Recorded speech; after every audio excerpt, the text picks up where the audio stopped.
Bismillahirrahmanirrahim. Assalamualaikum warahmatullahi wabarakatuh.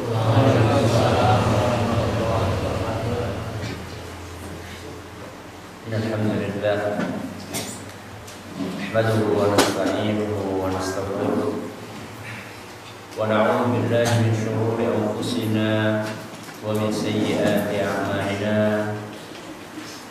Man yahdihillahu fala mudilla lahu wa man yudlil fala hadiya lahu. وأشهد أن لا إله إلا الله وحده لا شريك له وأشهد أن محمدا عبده ورسوله. يا أيها الذين آمنوا اتقوا الله حق تقاته ولا تموتن إلا وأنتم مسلمون. يا أيها الناس اتقوا ربكم الذي خلقكم من نفس واحدة وخلق منها زوجها وبث منهما رجالا كثيرا ونساء واتقوا الله الذي تساءلون به والأرحام إن الله كان عليكم رقيبا. يا أيها الذين آمنوا اتقوا الله وقولوا قولا سديدا يصلح لكم أعمالكم ويغفر لكم ذنوبكم ومن يطع الله ورسوله فقد فاز فوزا عظيما. أما بعد فإن أصدق الحديث كتاب الله وخير الهدى هدى محمد صلى الله عليه وسلم وشر الأمور محدثاتها وكل بدعة ضلالة. Kita panjatkan puja dan syukur kehadirat Allah Taala. Pada kesempatan malam yang berbahagia hari ini kita kembali diberi kekuatan, kesehatan, hidayah serta taufik dari Allah Subhanahu wa taala sehingga kita bisa kembali menghadiri pengajian rutin malam Senin di Musalla Al-Hidayah di Desa Keduru ini. Kita berharap semoga Allah Taala berkenan untuk melimpahkan kepada kita semuanya ilmu yang bermanfaat sehingga bisa kita amalkan sebagai bekal untuk menghadap kepada Allah Taala. Amin ya rabbal alamin. Salat dan salam semoga senantiasa tercurahkan kepada junjungan kita Nabi besar Muhammad sallallahu alaihi wasallam, kepada para sahabatnya, keluarganya, dan umatnya yang setia mengikuti tuntunannya hingga di akhir nanti. Kaum muslimin dan kaum muslimat yang kami hormati dan juga segenap pendengar radio Muslim di Jakarta dan sekitarnya. Pada beberapa pengajian yang telah lalu kita sudah membahas hal-hal yang menunjukkan besarnya perhatian Nabi Sallallahu Alaihi Wasallam dan para sahabatnya dalam masalah doa dan zikir. Mereka sangat memperhatikan kebenaran dalam berdoa, tidak sembarang berdoa dan juga tidak sembarang berzikir. Dan saat itu kita bawakan beberapa peristiwa yang menunjukkan hal itu. Di antaranya yang pertama, bahwa Nabi Shallallahu Alaihi Wasallam mengajarkan beberapa doa seperti mengajarkan apa? Surat di dalam Al-Quran. Ini menunjukkan perhatian yang luar biasa. Kemudian yang kedua, bahwasanya Nabi Shallallahu Alaihi Wasallam didatangi oleh siapa? Oleh para sahabatnya, minta diajari doa, minta diajari doa supaya doanya tidak keliru. Bahkan yang datang siapa saat itu? Abu Bakar As-Siddiq radhiyallahu anhu, orang yang paling alim di antara para sahabat pun masih mau belajar, masih mau berguru. Makanya kalau ada sekarang orang merasa ilmunya tinggi dan mau belajar, itu berarti orangnya apa? Sok pinter, merasa pinter jane orang pinter. Lawang Abu Bakar saja masih berguru kepada siapa? Kepada Rasul SAW. Ini yang kedua.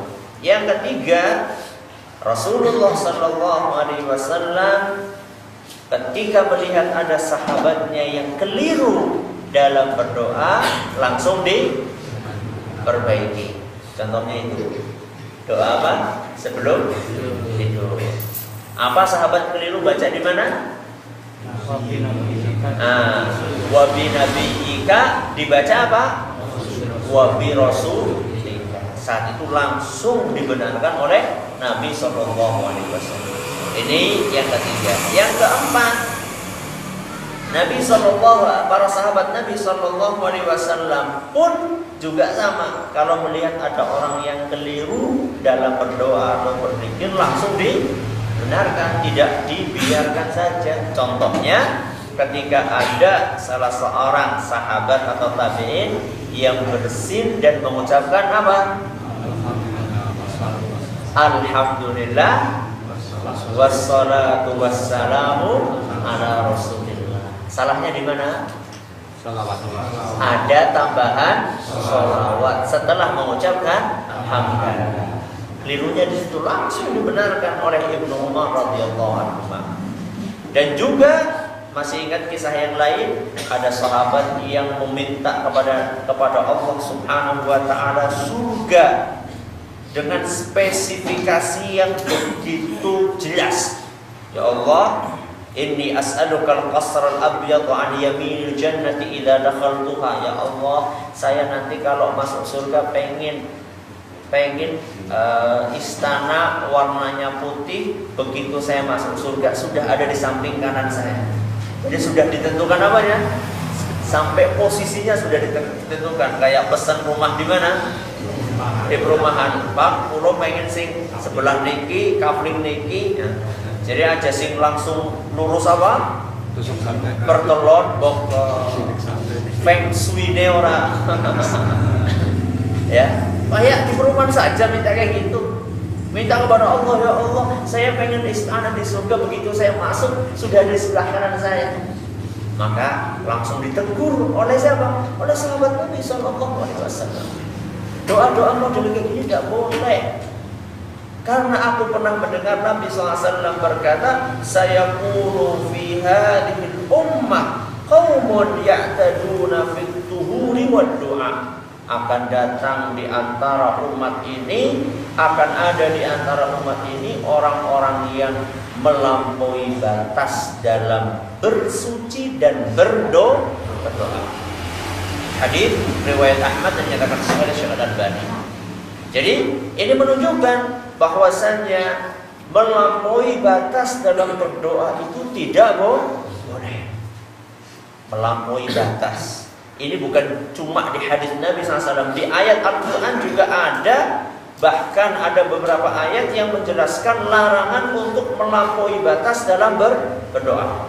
Di antaranya di dalam Al-Quran surat Al-A'raf ayat 55. Surat apa? Al-A'raf ayat berapa? 55. Kata Allah Subhanahu wa taala, "Ud'u rabbakum tadarruan wa khufyah."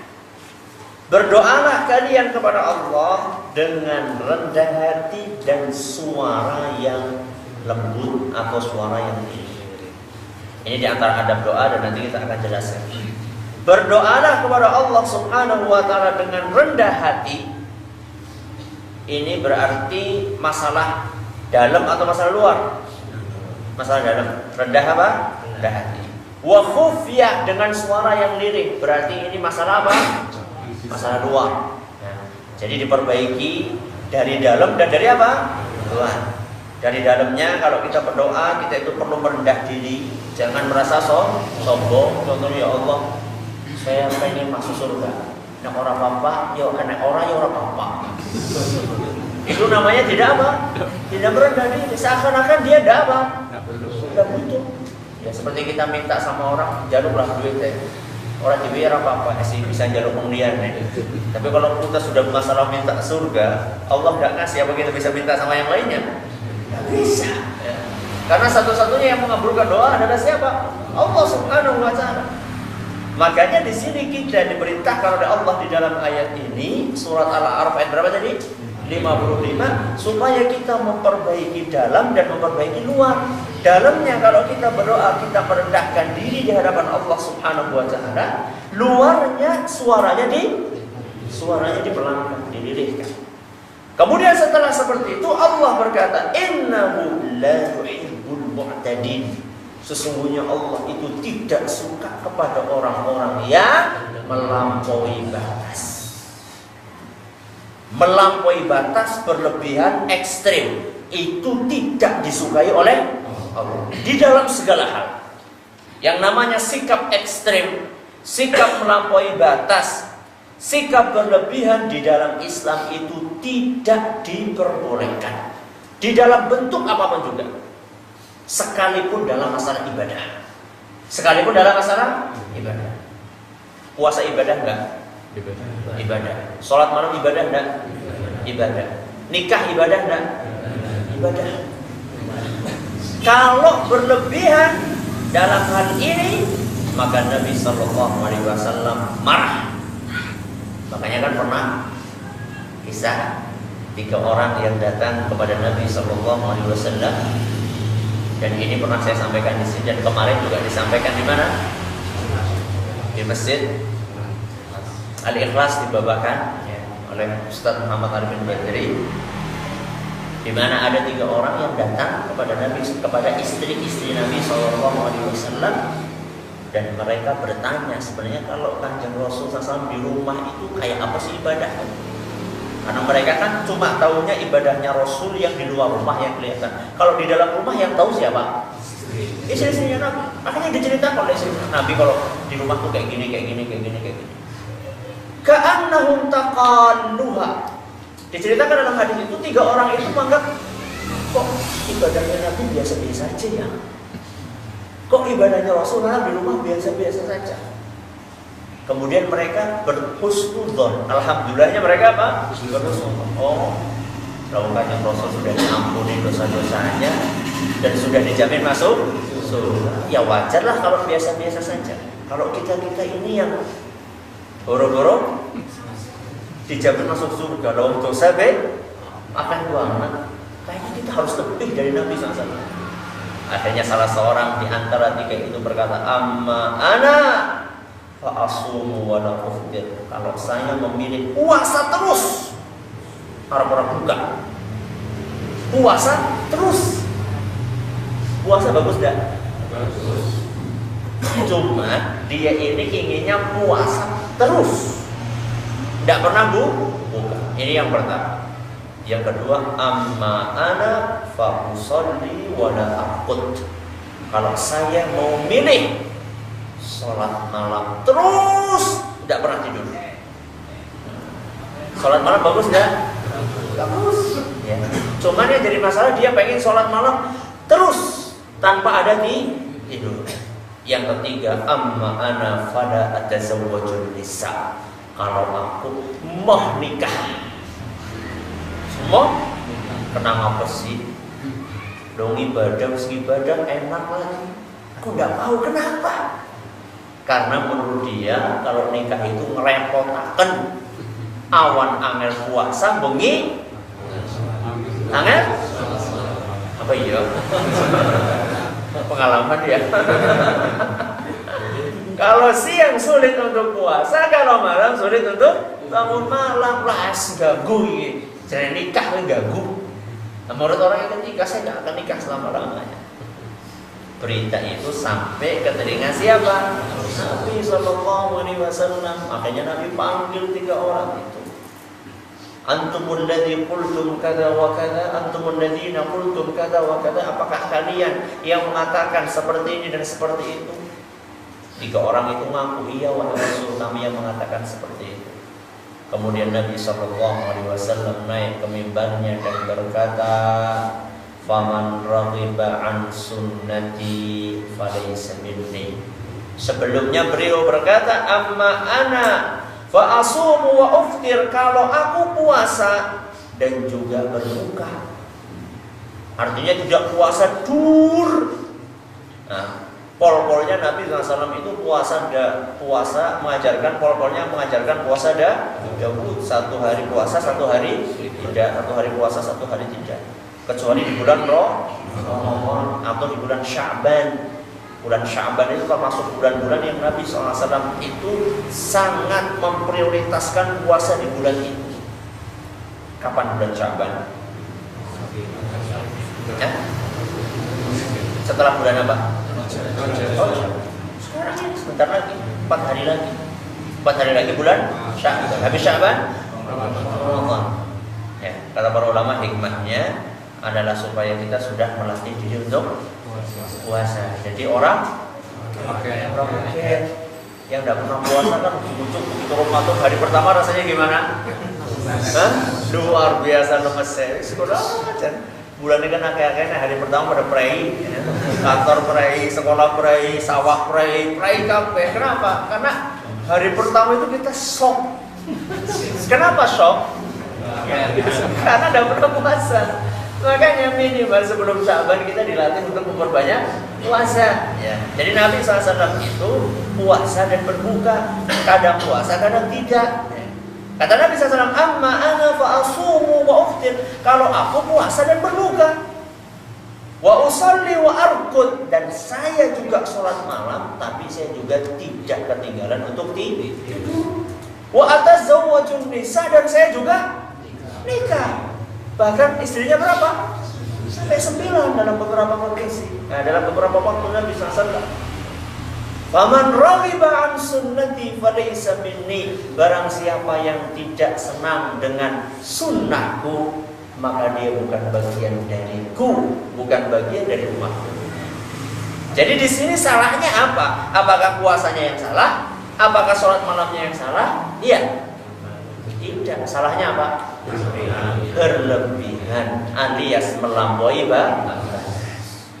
Termasuk dalam berdoa. Berdoa juga tidak boleh melampaui batas. Apa maksudnya berdoa melampaui batas? Berdoa doa. Jalukannya akeh apa suara sebuah? Suara keras. Suara keras. Terus? Nah sekarang saya tanya dulu sebelum kasih contoh. Melampaui batas dalam berdoa itu apa? Definisinya apa?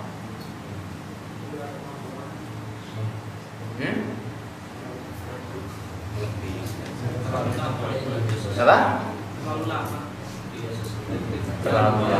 Jalukannya akeh merasa itu priwe sih. Terlalu mendetail. Itu contoh bukan definisi. Definisinya apa? Apa? Betul. Melampaui batas dalam berdoa artinya adalah melebihi aturan yang sudah dibatasi oleh siapa? Rasulullah SAW. Itu namanya melampaui batas. Jadi melampaui batas itu yang nilai bukan saya, bukan jenengan. Kalau misalnya yang nilai kita manusia biasa, nanti wong sholat jamaah 5 waktu rajin ke masjid, jadi apa? Berlebihan. Oh sholat kok 5 waktu ke masjid, kebangetan teman. Sholat ini masjid duhur, kalau apa? Maghrib kalau isya. Masa duhur asar ke masjid, melampaui batas. Oh melampaui batas menurut siapa? Jadi kalau melampaui batas, menilai orang melampaui batas, menilai orang berlebihan itu bukan dikembalikan kepada rasioku atau rasiomu, tapi dikembalikan kepada setiap segala sesuatu yang melampaui batas aturan Nabi SAW. Berarti ini melampaui batas. Dalam berjihad juga ada melampaui batas. Di antaranya adalah kalau membunuh orang-orang yang tidak berhak untuk dibunuh. Seperti siapa? Anak-anak kecil, kemudian para wanita, orang-orang jompo yang tidak punya peran dalam perang, tidak memerangi kaum muslimin. Kalau ada orang berjihad dan membunuh anak kecil, atau membunuh perempuan, atau membunuh orang-orang tua, walaupun mereka kafir, ini namanya melampaui batas. Ya.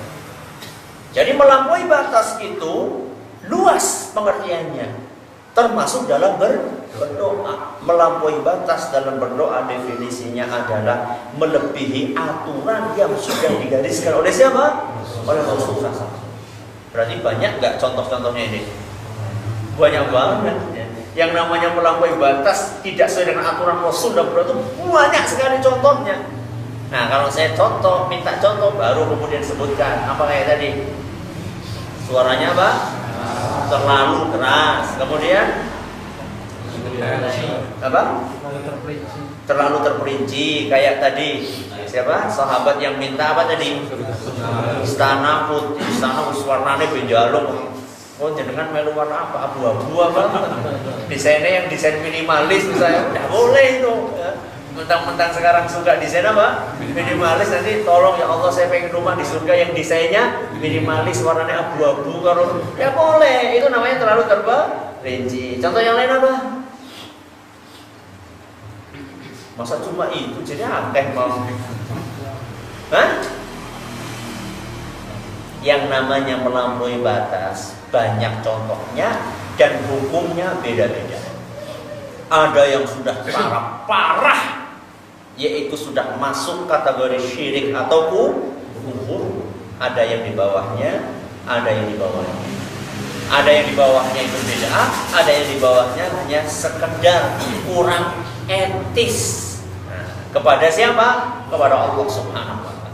Kita mulai dari melampaui batas yang paling parah di dalam berdoa, yaitu perbuatan syirik. Apa melampaui batasnya? Bentuknya dengan berdoa kepada selain Allah. Ini melampaui batas. Jadi kalau misalnya ada orang yang berdoa meminta kepada selain Allah dalam hal-hal yang tidak dimampui kecuali oleh Allah Subhanahu wa ta'ala, berarti orang tersebut telah berlaku ekstrim dan melampaui batas. Maka hati-hati. Praktek di lapangan masih banyak orang-orang yang minta kepada selain Allah dalam rezeki, dalam jodoh, dalam keturunan, dalam panen supaya berhasil, dalam usaha supaya laris, toko supaya rame. Masih banyak kan coba yang di pasar-pasar ini. Masih banyak kan yang nyantol-nyantolakan apa? Apa? Hanger? Apa? Gue cantolan lambi kok. Ya tergantung nyantolakan apa. Ya masih ada nyantolakan raja, masih ini dan itu dan sebagainya, buntelan. Ada yang ditanam di depan rumah. Wah mas, kalau nggak kayak gini persaingannya terlalu berat mas. Kita tuh harus ada ikhtiar. Bahasanya Masya Allah, harus ada ikhtiar. Atas nama ikhtiar dia melakukan kesyirikan, tidak boleh. Ya. Ikhtiar itu ada rambu-rambunya, tidak sembarangan. Ya. Ikhtiar ada rambu-rambunya. Makanya dalam Islam tidak boleh kita berlebihan di dalam berdoa. Salah satu sikap berlebihan dalam berdoa adalah kita meminta sesuatu yang tidak boleh diminta kecuali hanya kepada Allah. Kita minta hal tersebut kepada selain Allah. Makanya dalam Al-Quran Allah Subhanahu wa ta'ala mencela habis-habisan orang-orang yang berdoa kepada selain Allah. Di antara dalam surat Al-Ahqaf ayat 5. Surat apa? Al-Ahqaf ayat berapa? Ayat 5. Kata Allah Subhanahu wa ta'ala, "Wa man adallu mimman yad'u min dunillah." Siapakah yang lebih sesat dibandingkan orang yang berdoa kepada selain Allah? Ini pertanyaan. Siapakah yang lebih sesat daripada orang yang berdoa kepada selain Allah? Ini pertanyaan butuh jawaban enggak? Ini artinya apa? Pertanyaan maksudnya apa? Maksudnya pertanyaan muatannya pengingkaran. Artinya siapakah yang lebih sesat? Artinya tidak ada yang lebih sesat. Orang yang berdoa kepada selain Allah adalah orang yang paling sesat. Wa man adallu mimman yad'u min dunillah. Siapakah orang yang lebih sesat dibandingkan orang yang berdoa kepada selain Allah? Kenapa mereka dikatakan orang yang paling sesat? Kenapa mereka dikatakan orang yang paling menyimpang? kata Allah Subhanahu wa taala, "Wa man adallu mimman yad'u min dunillahi man la yastajibu lahu ila yaumil qiyamah." Karena orang yang dimintai tersebut tidak akan bisa mengabulkan permintaannya sampai hari kiamat. Lah wong genah-genah tidak bisa mengabulkan. Bukan hanya hari ini tidak bisa mengabulkannya, besok juga tidak, lusa juga tidak, tahun depan juga tidak, bahkan sampai hari kiamat tidak bisa mengabulkan. Kok diminta? Apa ada orang yang lebih keblinger daripada orang yang seperti itu? Makanya Allah mengatakan, "Waman Allah," siapa yang lebih sesat? Siapa yang lebih keblinger dibandingkan orang yang meminta kepada zat yang tidak mungkin mengabulkan sampai hari kiamat? Wa hum an du'aihim ghafilun, dan mereka juga lalai, tidak mendengar apa yang diminta. Ya. Patung Jenderal Sudirman itu kalau panjenengan panggil, ya, panjenengan panggil, kalau dia dengar itu bisa apa? Bisa melirik. Tidak percaya? Ada yang pernah nyoba? Nah, Pak Firman menghadap kemana? Selatan. Panjangan dari utara. Panjangan panggil itu. Pak Dirman. Nah, panjangan panggil. Kalau dia dengar dia bisa beli, bisa belok melihat kayak gitu. Udah percaya? Percaya nggak? Kok ketawa percaya nggak nih? Percaya? Hah? Percaya? Masa patung bisa nengok? Hah? Percaya enggak? Enggak. Ada yang enggak, ada yang percaya. Yang benar yang mana nih? Lihat, perhatikan baik-baik saya ngomong apa. Kalau dia mendengar, dia akan dia dengar enggak? Ya sudah, berarti tidak mungkin nengok. Itu maksud saya. Jadi kalau misalnya ada orang keris kok dimintai, keris apa punya telinga sehingga dia bisa mendengar? Ya. Makanya di sini disebutkan wahum an du'aihim ghafilun, mereka lalai, tidak mendengar, tidak memperhatikan apa yang diminta. Ya, wong ali-ali kok dijak ngomong itu priwe. Kemudian macam-macam lah orang-orang lah. Ya, ada yang pohon beringin, ada yang tiang. Ada tiang di salah satu pendopo, di salah satu kabupaten. Entah kabupatennya apa. Itu ada pendopo itu, tiangnya itu masya Allah dirawat habis-habisan. Katanya ini tiang dulunya itu kayu yang buat tiang ini dulunya adalah kayu yang dinaiki oleh Ki Supanji. Ketika lagi ada banjir. Jadi kalau ada banjir kemudian konon ya katanya ya, nggak tahu ini ceritanya benar apa enggak ya. Jadi jangan tanya kepada saya sanadnya ya.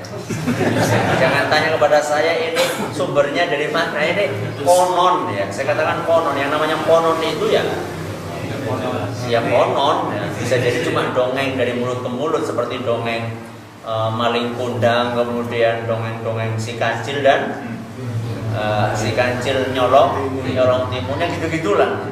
Konon Ki Supanji itu dia naik kayu ini ketika banjir sehingga selamat, yang lainnya pada mati kecuali beliau.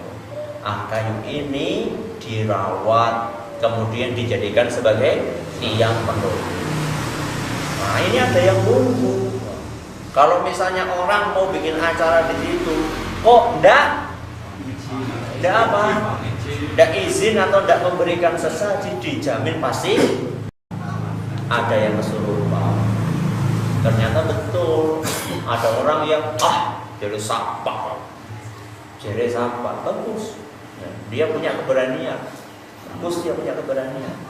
tapi sayangnya dia beraninya tidak pakai ilmu, tidak pakai persiapan. Jadi sapa kegetok kewenti. temenan dia ngadakan acara di situ tanpa memberikan sajen, kesurupan dia. Akhirnya orang semakin percaya, bok jadi ngomong apa ya. Makanya harus saja ya, ini orang cuma modal nekat, modal berani saja nggak cukup. Kalau mau berhadapan seperti itu harus modal keberanian plus ilmu, plus keimanan. Tidak bisa hanya modal keberanian saja. Kalau memerangi kesyirikan kita harus punya benteng. Kalau enggak nanti malah merugikan, semakin mempertebal kepercayaan masyarakat. Tuh kan, kualat kan? Terus diomongin kawin biyen kon apa? Kon saji kok enggak saji, ya rasakan sendiri akibatnya. Ya, orang jarang yang punya dua sifat ini. Sifat keberanian dan ilmu yang mumpuni. Ada orang berani tapi ilmunya kurang. Ada orang ilmunya mumpuni tapi wedi. Pada baik. Jadi gimana caranya? Ya cari orang yang punya dua sifat ini, yang berani, yang berilmu. Ya orang seperti itu masih disembah-sembah diminta keselamatannya. Nuhun sewu, saya minta izin, kami ingin pakai pendopo ini. Tolong kami jangan diganggu. Dia tidak dengar, bagaimana dia akan mengabulkan permintaan kita? Waman atal, maka kata Allah Subhanahu wa Ta'ala, tidak ada orang yang lebih sesat daripada orang yang seperti ini. Sampai hari kiamat tidak akan mendengar. Ya, kayak kita datang ke suatu tempat kemudian kepada para arwah sesepuh dan bini sepuh desa ini kami datang tidak ingin mengganggu, tolong kami juga jangan diganggu. Arwah itu tidak ada ya. Arwah setelah mereka meninggal kembali kepada Allah Subhanahu wa Ta'ala. Tidak ada di dalam Islam keyakinan arwah genta. Tidak ada. Ini. Jadi yang pertama kali melampaui batas yang paling parah dalam berdoa adalah orang yang meminta dan berdoa kepada Allah, kepada selain Allah Subhanahu wa Ta'ala. Dan banyak ayat yang mencela model-model permintaan seperti itu. Tadi kita sudah bawakan surat apa? Al-Ahqaf ayat berapa? Ayat 5. Kemudian juga di dalam Al-Quran surat Al-Furqan ayat 3. Surat Al-Furqan ayat berapa? Ayat 3. Di situ Allah Subhanahu wa Ta'ala berfirman, "Wattakhadhu min dunihi alihatan." Mereka mencari sesembahan selain Allah. La yakhluquna syai'an wa hum yukhlaqun. Padahal sesembahan itu tidak kuasa untuk menciptakan sesuatu pun. Justru mereka yang diciptakan. Jadi di sini kita diajak untuk berpikir oleh Allah Subhanahu wa Ta'ala. Sesembahan selain Allah bisa menciptakan apa? Lawang mereka juga ciptakan. Yang berhak untuk disembah adalah Sang Pencipta. Kalau misalnya ada yang tidak bisa menciptakan, berarti dia tidak pantas untuk disembah. Jangankan menciptakan rumah, menciptakan bumi, menciptakan lalat saja mereka tidak bisa. Mengembalikan apa yang diambil oleh lalat saja mereka tidak bisa. Wa iyaslubhumud dubabu syai'an la yastanqidhu. Seandainya para sesembahan itu ingin mengembalikan apa yang diambil oleh lalat dari kita, mereka tidak mau. Panjenengan pernah nggak punya makanan ditemploi oleh apa? Lalat. Pernah nggak? Pernah. Lalat itu ketika nemplok dia makan nggak? Makan nggak? Maksudnya ngapain nemplok kalau nggak makan? Ngenyak. Apa ngenyak? Makanannya enak, masa kerjanya dong. Kalau misalnya yang kotor-kotor, yang kuning, yang hijau itu memang itu cuma ngenyak. Tapi kalau lalat masa makanan enggak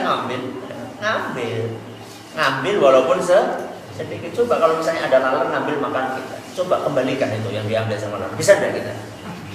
Bisa enggak? Bisa usah saya pegang, ya mesti cekel jajal, boleh gitu. Tidak mampu kita mengembalikan sesuatu yang diambil oleh lalat saja tidak mampu, apalagi menciptakan lalat. Loh, yang kayak gini kok disembah?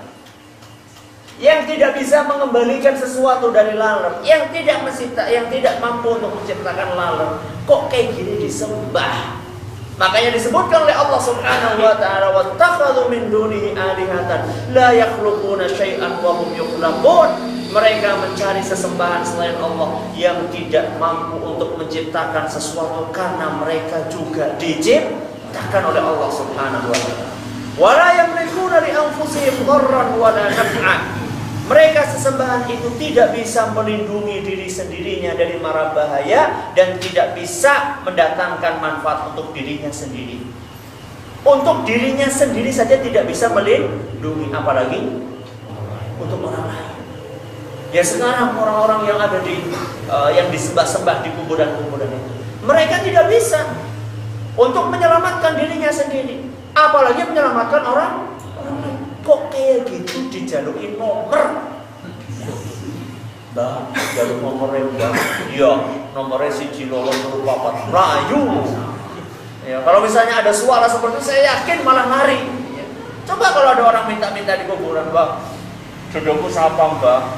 Kok tahu-tahu ada suara di situ, jodohmu siapa? Misalnya fulan. Ya, saya pikir itu bukan malah senang, saya pikir itu langsung apa? Malah lalu, ya. Temenan sih jawab. Ya. Mereka tidak bisa mendengarkan apa yang kita sampaikan dan tidak bisa untuk mendatangkan manfaat untuk dirinya sendiri, apalagi mendatangkan manfaat untuk orang lain. Jadi kesimpulannya, melampaui batas di dalam berdoa itu tidak boleh. Definisinya apa melampaui batas? Melampaui aturan yang sudah diatur di dalam agama kita dalam masalah doa. Dan yang namanya melampaui batas dalam berdoa itu berkelas-kelas, dari yang paling parah, yaitu apa tadi? Syirik. Kemudian di bawahnya. Makanya kita harus berhati-hati. Tidak mungkin kita bisa selamat dari melampaui batas kecuali kalau kita belajar. Kalau kita terus ngaji dan mengkaji ajaran agama kita. Sampai di sini mulai kita. Terima kasih atas perhatiannya. Mohon maaf atas segala kurangannya. Kita tutup. Subhanallahumma wa bihamdika asyhadu an la ilaha illa anta astaghfiruka wa atubu ilaik. Assalamualaikum warahmatullahi wabarakatuh.